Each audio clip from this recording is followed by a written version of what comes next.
Hey, what's up, guys? Today we're going to be talking about insane courage. Let's get into it.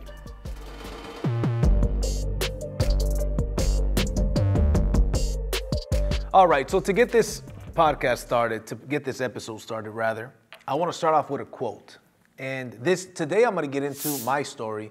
I'm going to also get into why I was inspired to talk about the story. But this is a very, very powerful story in my life that I think a lot of people are going to be able to relate with. But here's a quote that really draws me closer to this particular story and this particular subject. You know, sometimes all you need is 20 seconds of insane courage. Just literally 20 seconds of just embarrassing bravery. And I promise you, something great will come of it. That was by Benjamin Mee. I think I'm pronouncing it right, M-E-E.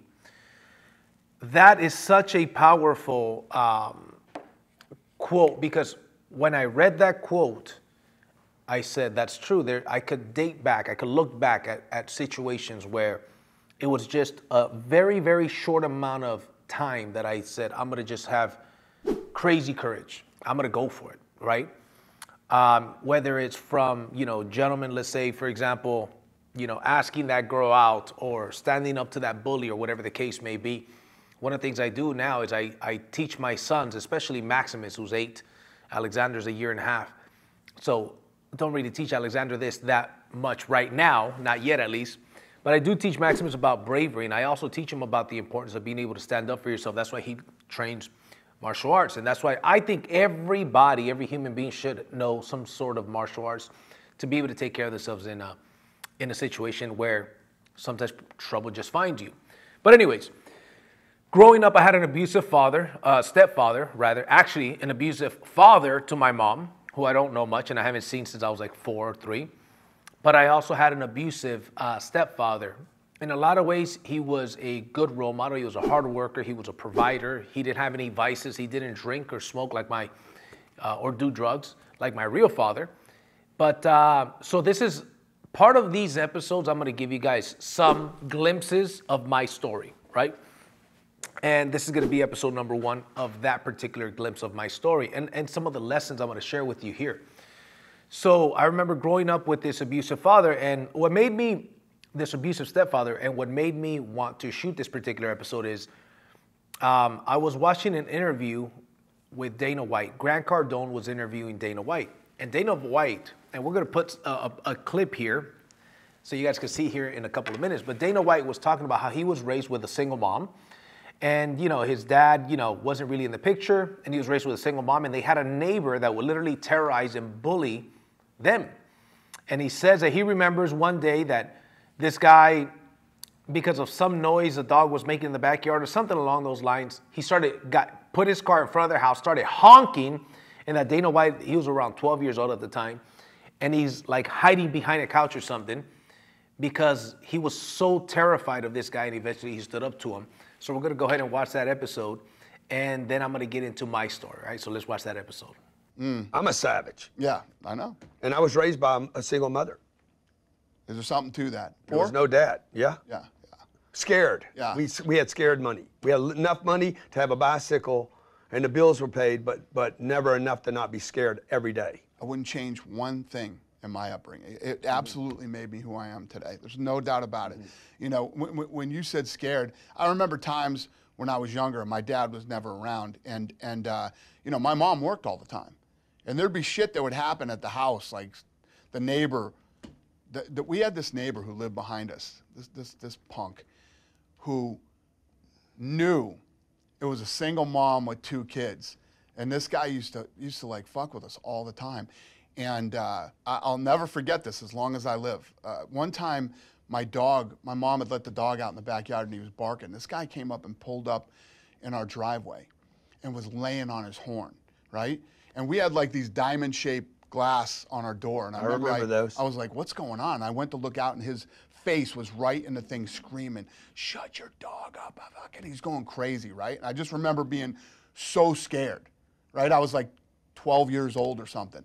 I remember being so scared and going, oh my God, if my dad was here, this would happen or whatever. When everything changed, I was 15 years old. I was sitting at the kitchen table and I heard somebody screaming My mom was out back cleaning the pool, and I heard somebody screaming, and it just clicked that day. That was I don't know if it's like the day you become a man or whatever, but I knew that guy was screaming at my mother. I fucking ran out back and jumped up on the wall, and I was 15, and I said, "You fat motherfucker. I'm not 12 anymore. You stick your fat face over this wall again, and I'm gonna beat the shit out of you." And the savage was born. You want to know what the saddest part is? He walked in his house away from a 15-year-old kid, and we never heard from that guy again. That guy was terrorizing a single mom and his 2 kids until the day I turned 15 and was going to beat the shit out of them. You know, and that was literally, when I think back to that moment in my life, everything changed. Everything changed. That was like the day that I became the man of the house. Yeah. So anyways, when I saw that, I said, and it was real cool how Grant Cardone said, and then a savage was born, right? And I think there are times, you know, I'm a firm believer that things don't happen to me, they happen for me, right? And we could either have the mindset of things happen to me or things happen for me. And I don't subscribe to the whole, oh, it's because I was raised in an abusive home and stuff, and, you know, or this happened to me when I was a kid. Listen, here's me talking to me. Okay, I'm just telling you what I don't subscribe to. I'm not saying that this is how it should be. I'm simply saying I don't subscribe to it. I had a lot of things in my life happen that were not very good, that put me at a big disadvantage. And through these episodes of me giving you glimpses of my story, you're going to learn more and more, right? But as an adult, we have the option as a young adult, even as a teenager. If you're a teenager and you're watching this, right, you have a choice to go ahead and better yourself, to say, hey, listen, this is how it is. This is what has happened, but things don't have to stay the same. My past doesn't have to define my future. So anyways, let me get into the story. I was born in Mexico, brought to this country at the age of 6, and my mom had married this man, you know, that she met here. At first, he was cool, right? And my youngest brother, that's his father. And I remember on a couple of occasions, I was around 6 or 7 years old, and we just didn't get along. We didn't see eye to eye. He didn't like me from the beginning. And what ended up happening is that I remember one time there was a party at our house, and I don't know what I did. And I'm sure I was a troublemaker. I'm sure I deserved to be disciplined, but not to this degree. So I remember he takes me inside the house, and, you know, he's scolding me and telling me not to do, and I got mad. And I remember specifically, I didn't like him. I mean, I hate to use the word hate, but I think I did hate him as a kid. I don't hate him now. I forgave him for, you know, the things that happened in the past. And we actually get along pretty good now. But at the time as a kid, I kind of hated him. And I remember telling him the F word. I remember saying F you. Mind you, I'm about 6, 7 years old. That right there is also a lesson to who you hang out with, right? I was hanging out. You know, we grew up in an area where, you know, there wasn't a lot of money. There was a lot of troublemaker kids. There was a lot of gangs and stuff. So my environment wasn't the best environment, right? I was a kid. Of course, my parents had something to do with that, right? My mom did the best that she could, but nevertheless, the environment. Anyways, I cussed him out. He grabbed an extension cord, right? An extension cord, and whipped the living F out of me. I mean, I had swole marks on my back and my butt, and he just whooped me. And I remember screaming. He's holding me with one hand. And I remember screaming, saying, and I never called him daddy. In Spanish, papi. I was saying, papi, no me pegues. Daddy, don't hit me, right? And because I was in so much pain, defenseless. See, that's why, you know, people that hit women, people that hit kids, I don't have any respect for. You know what I mean? And anyways, that's a whole nother subject. So nevertheless, that happened. I remember another time we had moved to another apartment. I was about 9 or 10 years old. And this guy would spank me very often. That was one of the worst ones. The second one that was almost as bad, or probably a little bit worse, I used to have a broomstick. Old broomsticks that my mom didn't use anymore or neighbors didn't use, I used to cut them in 4. So I used to cut them in half, then I used to cut them in half, right? So what happens is I used to make nunchucks. I was very into karate. I used to watch a bunch of Bruce Lee movies. Every time we rented movies, it was Bruce Lee movies that we rented, right? So, and I came across a bunch of little chains. And so I would break the broomsticks in 2 halves, and I would make, sticks probably about that long, and I'd make chuckles with them, right? And I would grab the chain and put it on one end of the stick with a hammer and a nail, and on the other, the same thing. And I'd make my own chuckles or nunchucks, right? So I remember one day, and I used to paint them too. I had a spray can, I used to paint them. I remember I used to paint them orange. That's the last color I remember painting them. So one day I'm eating a candy bar, a chocolate bar. It was called a gansito.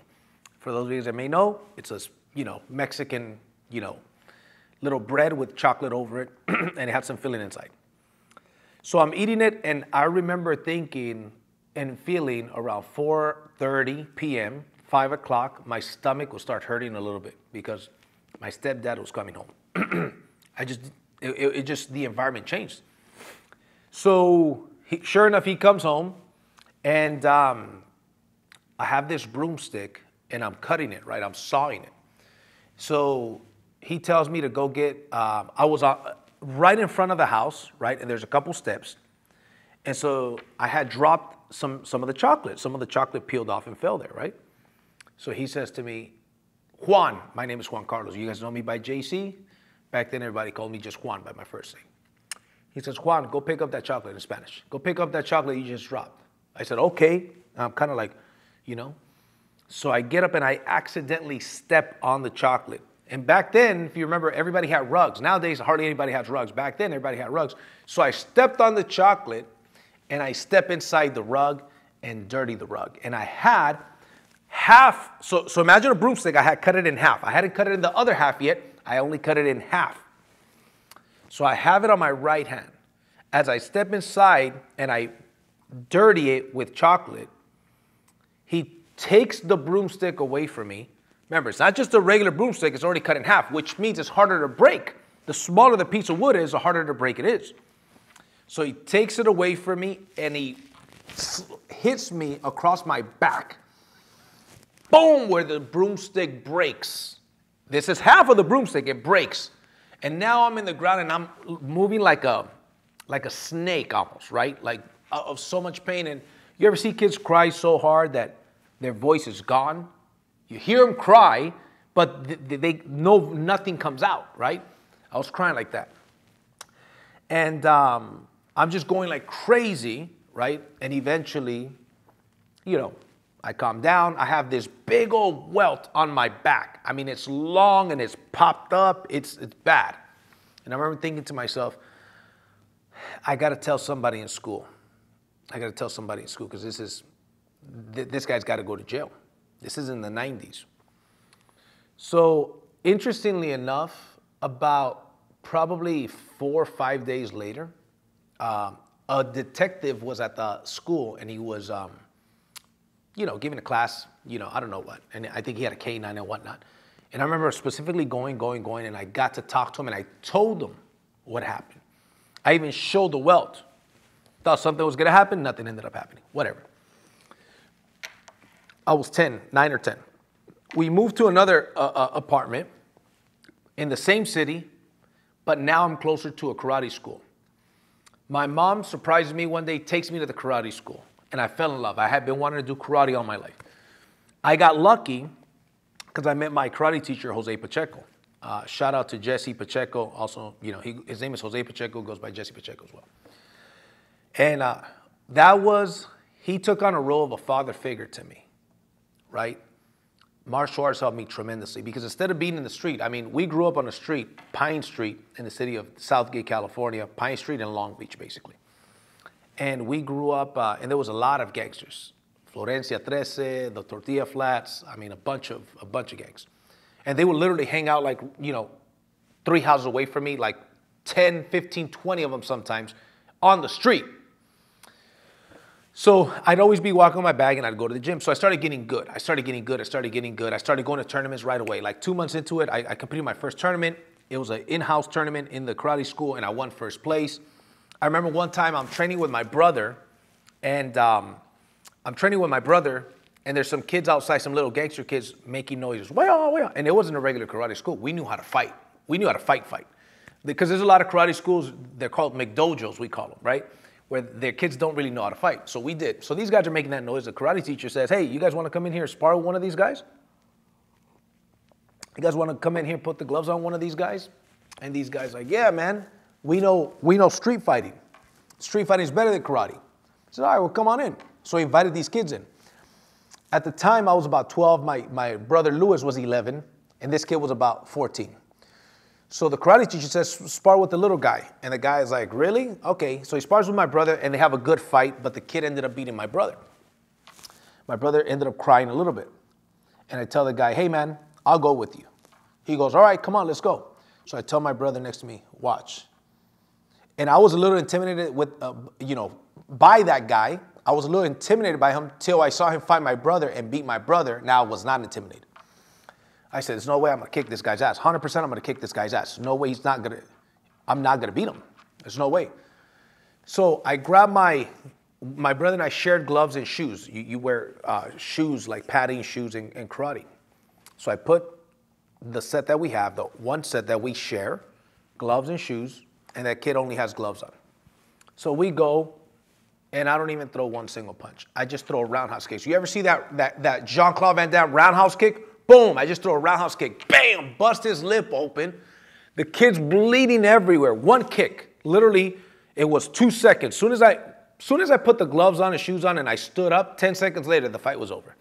Right, because I walk up to him, touch gloves, right, move a little, and boom, throw one kick, bust his lip open, right? Kid's bigger than me. I'm bigger than my brother. So he goes, oh, that's it, boom. And then I sit down next to my brother and I say, hey, man, I told you, bro. I got your back. Because I told him I'm going to get him for you. Watch, you'll see. And I beat him up. That's where my confidence started building. Another quick story is I went back to my old neighborhood, my old bully. I ended up beating up my old bully and stuff. He was trying to steal my friend's bike, and I said, hey, give him this bike back. He's like, who the hell is this guy? I always bullied him before. So he comes trying to bully me, and I say, I don't want to fight. He kicks me. I feel like this guy kicks, like a girl. I said, oh, you think you know karate? Kicked him a couple times, punched him, broke his nose, kicked him in the face, and then I realized, oh, snap. I'm not condoning violence, by the way. That kid approached me, and it was 100% self-defense. I'm just telling you what happened in the self-defense. I remember being over him as he's not, in the ground, bleeding with my hands right here, and I'm cussing. You want some more mother effer, right? I wouldn't say that no more, but, you guys get the picture. Anyways, my confidence started building, and I wasn't trying to be a bully because we were taught, don't be a bully. This is for self-defense 100%. Little did I know that the self-defense was going to have to play against my stepfather. So I remember I'm 14 years old. I'm in my house. There's one of my mom's friends is living with us. She's about 10 years younger than my mom. And she was living there. So my mom and my stepdad had an argument in the living room. And this lady, I remember her name, Juani. She was there. And she was like, it was like my stepfather, my mom, Juani, and me. And they're arguing. And I'm 14 at the time. There's a bunch of trophies there. This guy, my stepfather, has never seen me compete. He's never seen me fight, never seen me train. Right? We hardly say a word to each other. But he's in my mom's face. Right? Like very aggressive in her face.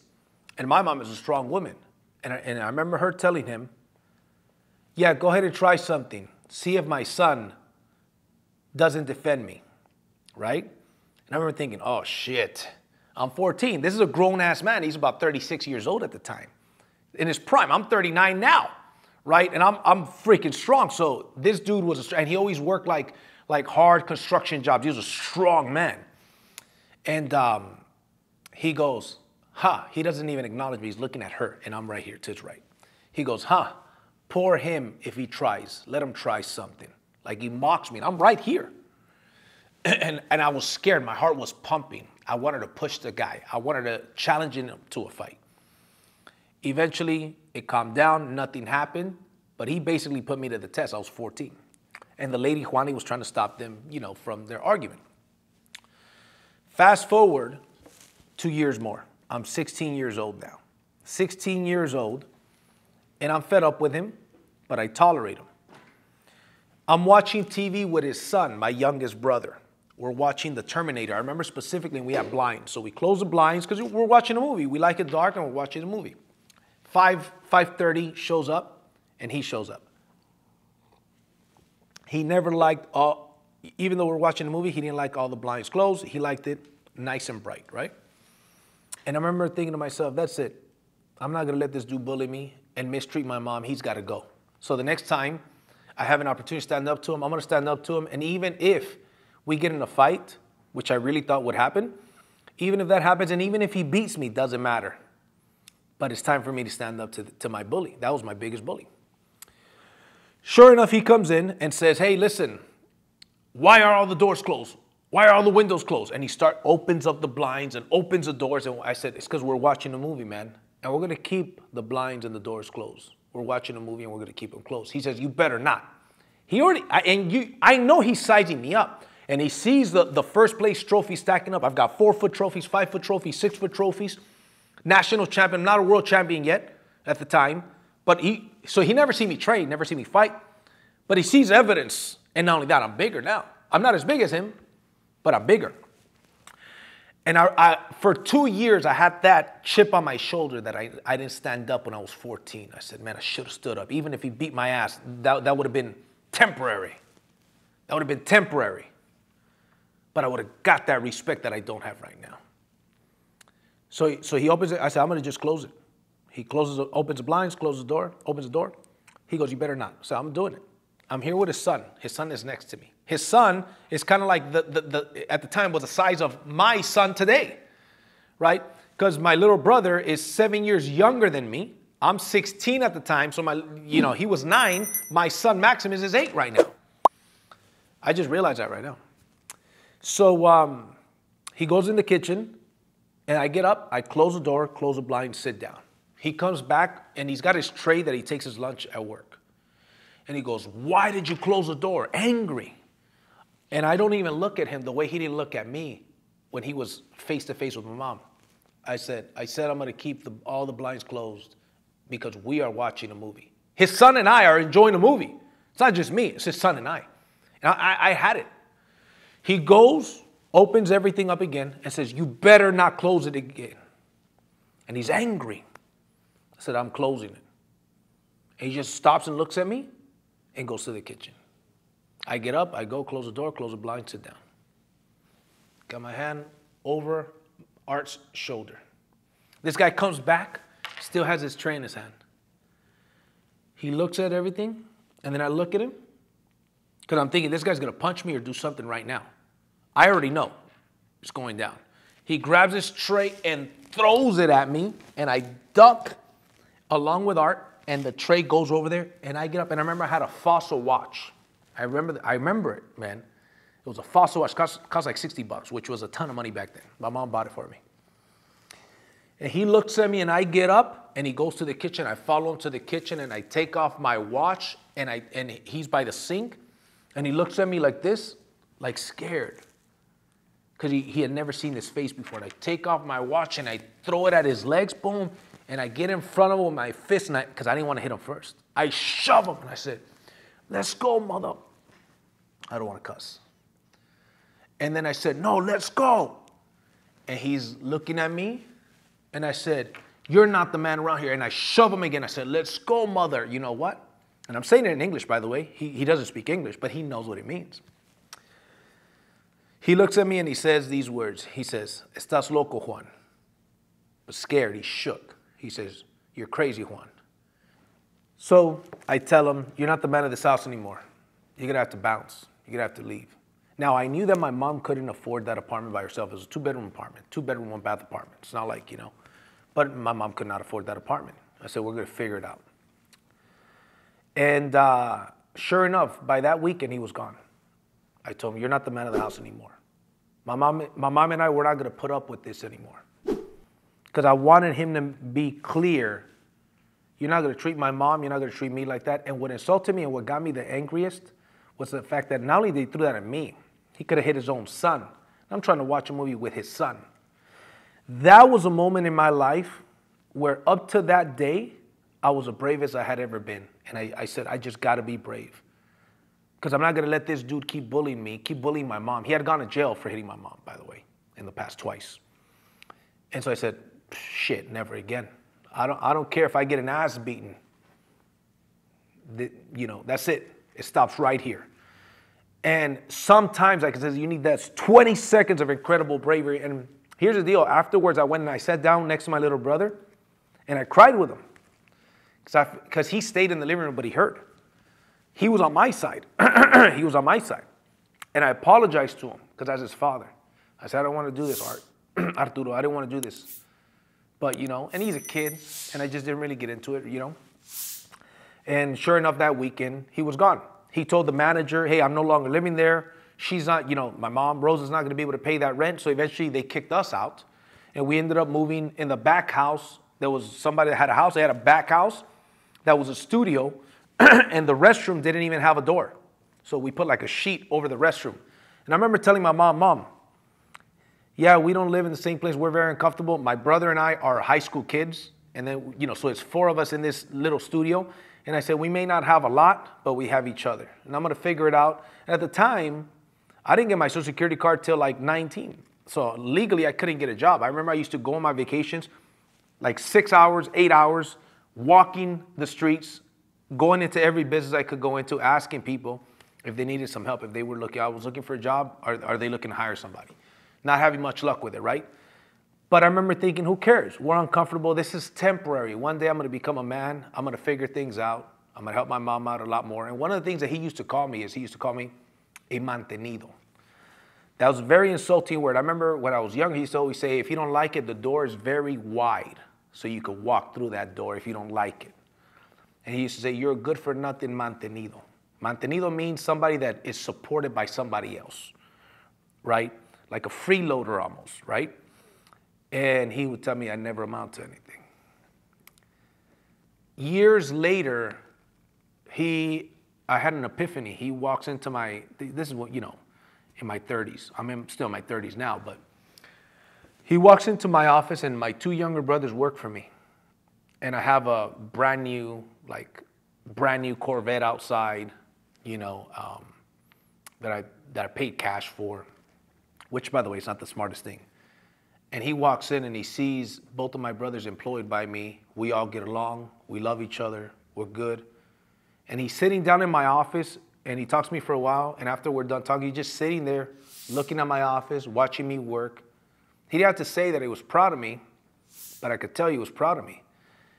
And, you know, I bury the hatchet.